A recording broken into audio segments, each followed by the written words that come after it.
안녕하세요. 서울 S치과 최승원 원장입니다. 오늘 준비한 내용은 교정과 보철의 콜라보레이션입니다.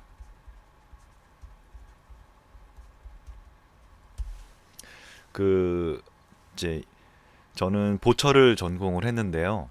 보철이라는 것은 상실된 치아를 다시 회복시켜주는 것을 공부하는 치과의 한 분야입니다. 어떤 이유로건 이가 하나가 빠질 수도 있고 여러 개가 빠질 수도 있잖아요.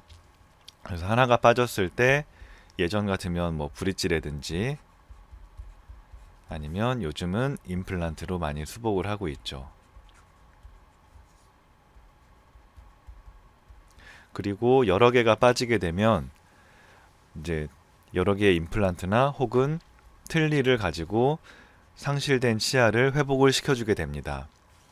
이런 임플란트나 틀니, 크라운이나 브릿지 등을 공부하는 분야인데요. 제가 이제 임상에서 개원을 하고 진료를 오랫동안 하면서 항상 아쉬웠던 부분이 치아를 조금만 이동시킬 수 있다면 보철하기가 굉장히 수월해지고 일을 해넣기가 수월해지고 또 완성된 치아의 모양도 훨씬 예쁠 텐데 라는 그런 아쉬움들이 있었는데 저는 이제 주로 예전에는 보철을 위주로 했었기 때문에 이런 부분에 대해서 아쉬움은 가지고 있었지만 실제 치료에 적용하지는 못했었습니다. 하지만 제가 이제 어느덧 치과대학을 졸업하고 벌써 18년째, 어감이 좀 이상한데요. 18년째 치과 의사로 생활을 하면서 보철뿐만 아니라 이제 여러 가지 분야들을 신경치료도 어느 정도 수준 이상 해야 되니까 신경치료라든지 교정이라든지 이런 부분들을 많이 공부를 하고 같이 이제 진료에 적용을 하게 되었습니다.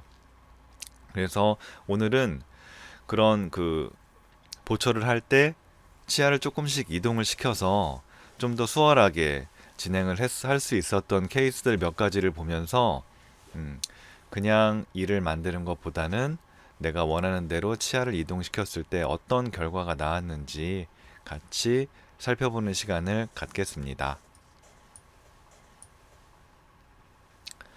처음에 앞니가 별로 예쁘지 않다고 내원하셨던 분이에요.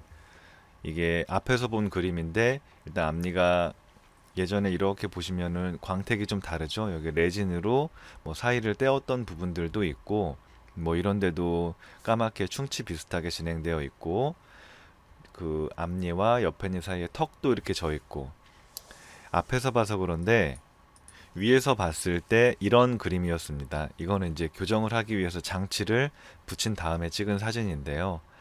앞니를 이렇게 송곳니 앞에 4개의 치아를 좀 더 가지런하게 하고 싶다라고 치과에 오셨었습니다. 근데 가지런하게 하려면 얘네들이 크라운을 씌워서 이렇게 다시 만들어야 되잖아요. 그러려면 이렇게 튀어나온 부분들은 일단은 깎아내야 되고 또 이를 씌우기 위해선 추가적인 삭제가 필요하기 때문에 이렇게 튀어나온 부분은 너무 많은 양을 깎아야 됩니다. 그래서 이런 부분들 때문에 예전에 이제 가지런하게 하기 위해선 크라운 치료를 할 수밖에는 없는 상황이었습니다. 크라운 치료라는 건 이를 전체적으로 다듬어서 씌우는 치료를 말하는데 아무래도 충치나 이런 것 때문에 크라운 씌우는 거는 치아를 보존하기 위해서 어쩔 수가 없는 부분이지만 이와 같이 심미적인 이유로 가지런하게 하고 싶은데 이거를 크라운을 씌우기는 또 이를 깎는다는 게 조금 아깝기도 하고 그래서 이런 부분을 만약에 치아를 이렇게 회전을 시킬 수만 있다면 얘도 이렇게 회전을 좀 시킬 수만 있다면 튀어나온 부분이 들어가면서 삭제량을 좀 줄이고 크라운으로 할 수 있는 치료를 라미네이트는 많이 들어보셔서 아시겠지만 치아의 겉면만 살짝 깎은 다음에 손톱같이 생긴 그 라미네이트라는 보철물을 치아에 붙여서 치아의 모양이나 색을 개선하는 치료입니다. 심미 치료 중에 하나인데요. 크라운에 비해서 라미네이트는 삭제량이 훨씬 적기에 치아를 보존하는데도 훨씬 유리하고, 그리고 장기적으로 그 라미네이트가 크라운보다는 예후가 훨씬 좋습니다. 그래서 그런 생각에 일단 송곳니에서 송곳니까지 부분 교정을 진행한 후에 라미네이트 치료를 계획을 했었습니다. 교정 치료가 얼추 마무리됐을 때의 모습이에요. 보면 튀어나왔던 것들이 좀 가지런하게 이가 펴졌죠. 이는 펴졌지만 치아 자체의 모양이나 색도 바꾸기를 원하셨기 때문에 라미네이트를 앞니 4개를 진행을 하기로 했습니다. 라미네이트 치료가 다 마무리된 다음 모습입니다. 치아가 훨씬 더 자연스럽고 색도 라미네이트로 하얗게 바꾸면서 색과 모양이 처음에 비해서 아주 많이 좋아졌습니다. 그리고 여기 이 치료의 의의는 크라운으로 할 예전 같았으면 크라운으로 치료를 해야 됐던 케이스지만 부분적으로 교정 치료를 진행을 함으로써 치아 삭제를 줄인 그 라미네이트로서 마무리를 할 수 있었다는 게 이 치료의 의의라고 말할 수가 있겠습니다. 그러면 처음 사진과 치료 후의 사진 보시면 훨씬 더 치아가 깨끗하고 많이 예뻐진 것을 보실 수가 있겠죠. 처음 사진은 이와 같이 치아도 넓고 턱 져 있었던 반면에 치료 후에는 훨씬 가지런하고 치아의 폭도 더 줄이면서 좀 더 자연스럽고 예쁜 형태의 치아로 바꿀 수가 있었습니다. 그 가지런한 치아를 위해선 크라운 수복이 필요하지만 부분 교정을 통해서 라미네이트로 치아 삭제를 줄였던 다른 케이스 하나 더 보고 다음 증례로 넘어가겠습니다. 이 친구는 이제 저희 치과에서 같이 일을 했었던 직원이었는데요. 앞니가 이렇게 틀어져 있어서 이게 좀 보기가 안 좋고, 두 번째로 앞니에 이렇게 얼룩이 있기 때문에 이걸 좀 더 예쁘게 하고 싶다고 앞니 4개를 그 심미보철을 하고 싶어서 저한테 다시 왔었습니다. 앞에서 본 모습이고요. 각도를 약간 틀어봤는데 보시면 앞니가 이렇게 V자 형태로 이렇게 틀어져 있는 모습을 보실 수가 있죠. 이거를 씹는 면 쪽에서 바라본 사진을 다시 보실게요. 보시면 이와 같이 V자 형태로 꺾여 있어서 이 치아를 가지런하게 하기 위해선 일단 이 라인에서 벗어나 있는 이 부분은 깎여 나가야 되고, 그 다음에 씌우기 위해서는 또 이만큼을 더 깎아야 되기 때문에 전체적으로 보면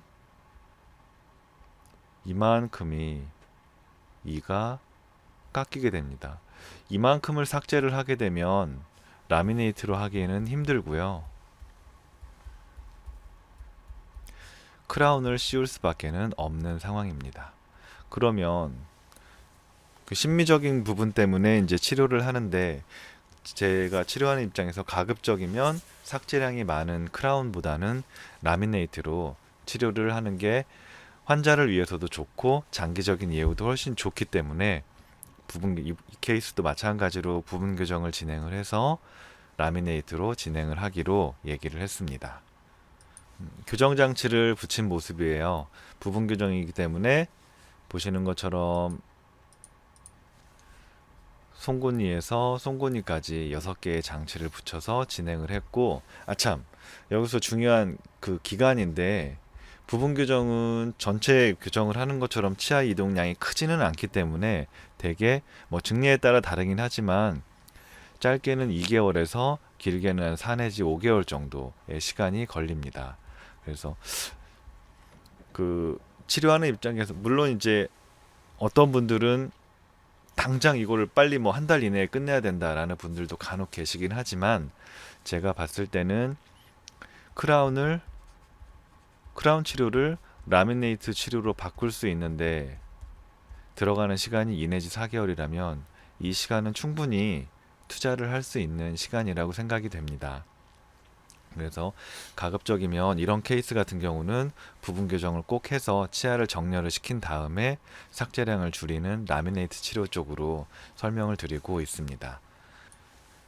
장치를 붙이고 치료 전의 모습인데 이와 같이 V자형으로 꺾여 있어서 이걸 가지런하게 하기 위해선 말씀드렸던 크라운 수복이 필요한 상황인데 이게 어떻게 변화됐냐면 교정 치료가 끝난 다음의 모습입니다.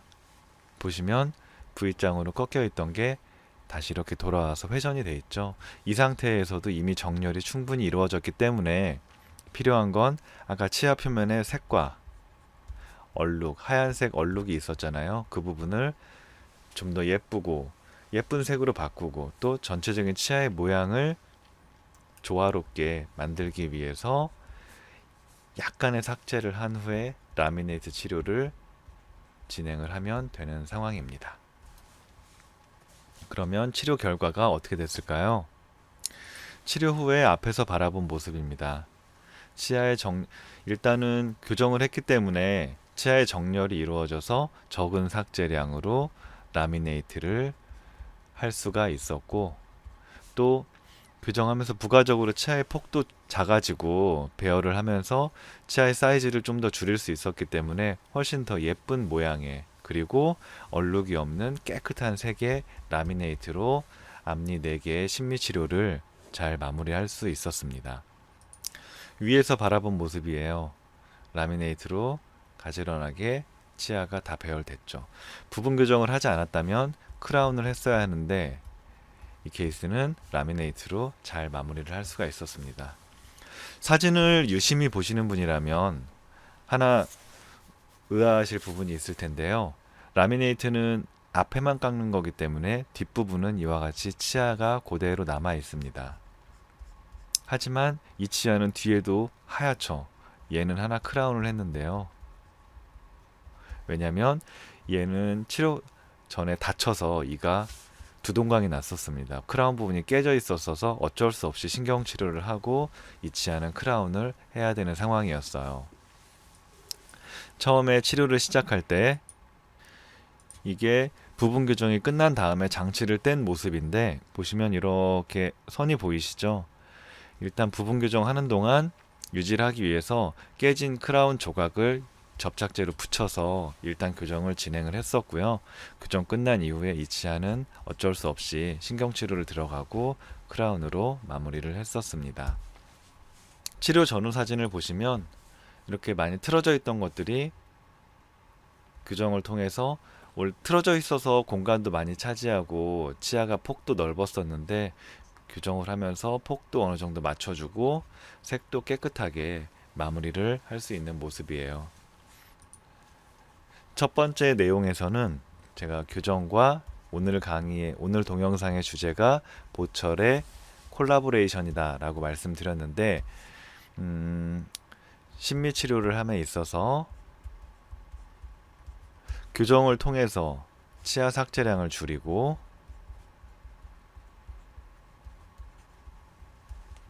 크라운을 해야만 했던 케이스를 라미네이트 증례로 바꾸는 내용을 살펴보았습니다.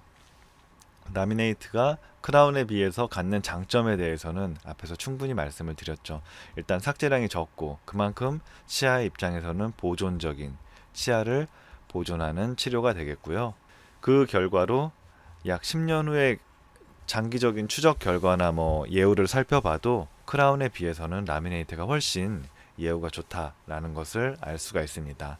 그리고 혹여 재치료를 하게 되더라도 크라운은 이미 치아 삭제가 많이 되어 있는 상태이기 때문에 크라운을 재치료하면서 점점 치아가 많이 없어지게 되겠죠. 하지만 라미네이트는 크라운에 비해서는 치아를 많이 보존할 수 있다. 이런 부분이 장점이다 라고 말씀을 드릴 수가 있고, 다음 설명드릴 증례는 오늘 그 제목인 교정과 보철의 콜라보레이션, 여기에 더 부합하지 않나 그렇게 생각이 되는 증례예요.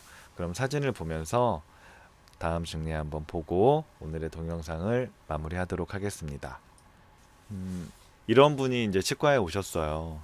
저희 치과에 다니시는 그 가족들이 같이 이제 치료를 받으시는데 그 이분은 이제 60대셨고 60대 남자분이셨고요. 앞니가 많이 나와 있어서 이런 부분이 좀 그동안 치료는 하고 싶었는데 전체적인 교정을 하려면 엄두가 나지 않고 시간도 많이 걸리고 하니까 계속 미루시다가 그래도 어떻게 방법이 없을까 해서 저희 병원에 오셨었습니다. 이거를 씌우는 보철 치료만으로는 이거를 하기가 쉽지가 않겠죠. 앞에서 본 그림이고요. 옆에서 바라본 그림입니다. 치아가 여기 공간도 있을 뿐더러 굉장히 앞으로 뻗어 있는 모습을 볼 수가 있습니다. 그래서 입도 많이 나와 보이고 이거를 해결하려면 만약에 전체적인 교정을 하실 수 있다라고 하면 그냥 전체적인 교정을 하는 게 제일 좋긴 하겠지만 일단 뻗어 있는 채로 시간도 많이 지나면서 잇몸도 많이 안 좋아지셨고 그리고 이도 약간씩 흔들리는 상태였습니다. 그래서 다시 앞에서 바라본 사진을 보시면 앞니가 이와 같이 공간이 생기면서 많이 뻗어 있고요. 앞니가 뻗다 보니까 아래 앞니는 또 이렇게 솟아 있는 모습입니다. 앞니를 넣고 싶어도 아래 앞니가 이렇게 튀어 올라와 있어서는 넣을 수가 없어요. 옆에서 바라본 그림을 보시면 앞니가 이렇게 있잖아요. 아랫니가 이렇게 있고 앞니를 넣으려면 결국 윗니를 넣으려면 아랫니가 들어가 줘야 윗니를 넣을 수가 있습니다. 왜냐하면 아랫니가 딱 버티고 있는 상황에서는 윗니를 넣을래도 걸리기 때문에 닿는 정도 이상은 들어가지가 않겠죠. 이분이 딱 그 케이스였는데 앞니가 이렇게 튀어 올라와 있기 때문에 윗니를 넣고 싶어도 아랫니를 손대지 않으면 원하는 만큼 넣을 수가 없는 상황이었습니다. 다시 옆에서 본 그림을 보시면 윗니가 이렇게 나와 있잖아요. 뭐 이거는 이제 살리기가 좀 힘들어서 발치를 계획을 했는데 발치하고 임플란트를 하더라도 아랫니가 이렇게 나와 있으니까 결국 이만큼까지 넣는 게 최대치일 거 아니에요. 만약에 아랫니가 이 밑으로 내려가 이렇게 레벨이 맞춰져서 밑으로 이렇게 내려가 있다면 그만큼 윗니를 더 이렇게 집어 넣을 수가 있을 텐데 아랫니가 솟아있기 때문에 윗니를 넣고 싶어도 많이 넣을 수가 없는 상황입니다. 그래서 이분은 치료를 일단은 위에 니 두 개는 상태가 많이 안 좋아서 발치를 하고 임플란트를 계획을 했고요. 윗니는 임플란트를 하지만 결국 목적은 치아를 많이 넣는 거기 때문에 넣기 위해서는 뭐가 필요하다? 아랫니에 대한 케어가 필요합니다. 어떻게? 아랫니를 넣을 수 있게 솟은 것을 끌어내리고 안쪽으로 집어 넣어야 되겠죠. 그래서 아랫니는 교정을 했고요. 윗니는 발치 후에 임플란트를 했습니다. 중간 과정은 어떻게 보면 징그럽기도 하고 하니까 임플란트를 심거나 이런 부분 사진은 생략을 하고 치료 결과 사진을 보여드릴게요. 위에 치료를 마무리한 모습입니다. 임플란트 크라운 두 개를 따로따로 해서 잘 붙여놨고 아랫니랑 같이 보시면 이런 모습이 되었어요. 일단 올라와 있던 아랫니를 많이 끌어내려서 윗니를 많이 집어 넣을 수 있는 환경을 만들어 주었습니다. 자, 마지막으로 옆에서 보시면 이 옆에 니를 기준으로 보시면 아랫니가 많이 들어가고 아랫니를 내리고 뒤로 집어 넣음으로써 윗니를 이렇게 끌어내릴 수가 있었고요. 이거랑 처음 사진이랑 이렇게 비교해 보시면 이 옆에 니를 기준으로 보시면 얘는 공간도 있을 뿐더러 뻗어 있잖아요. 치료 이후에는 이렇게 붙여놨습니다. 그래서 아랫니에 대한 케어가 적절히 이루어지면서 원하는 만큼 윗니를 집어넣을 수 있었고 저도 그렇고 환자분께서도 서로 같이 잘 만족할 수 있게 끝났던 진짜 오늘의 주제였던 교정과 보철의 콜라보레이션이 적절히 이루어졌던 증례라고 할 수 있습니다. 그 중요한 거는 이 치료 기간은 임플란트를 심고 이를 올리는 거는 대략 한 3, 4개월 정도면 마무리가 되는데요. 그 아무래도 연세가 있으셔서 교정할 때 센 힘을 주기가 좀 부담스러웠기 때문에 너무 강한 힘을 주게 되면 뿌리가 흡수된다든지 여러 가지 부작용이 생길 수 있어서 교정을 조심스럽게 진행하느라고 교정하는 데 약 5개월의 시간이 걸렸습니다. 그래서 전체적인 치료 기간은 교정의 시작과 끝인 5개월 정도 진행을 해서 잘 마무리를 할 수 있었던 케이스였습니다. 혹시 뭐 내가 이런 상황인데 이게 치료가 될까라고 생각하시는 분들도 계실 텐데 뭐 근처에 치과에 가시면 다들 더 좋은 방법으로 그 내 현재 상태를 개선할 수 있는 방법들이 다 있으니까 음, 미리 뭐 이건 안 될 거야라고 생각하지 마시고 좋은 그 결과를 찾아서 개선할 수 있게끔 치료를 잘 받으실 수 있었으면 좋겠습니다. 오늘 준비한 내용은 여기까지고요. 오늘도 긴 시간 시청해 주셔서 감사드립니다. 좋은 하루 보내시고 다음 주에 또 좋은 내용으로 찾아뵙겠습니다. 서울 S치과 최승원 원장이었습니다. 감사합니다.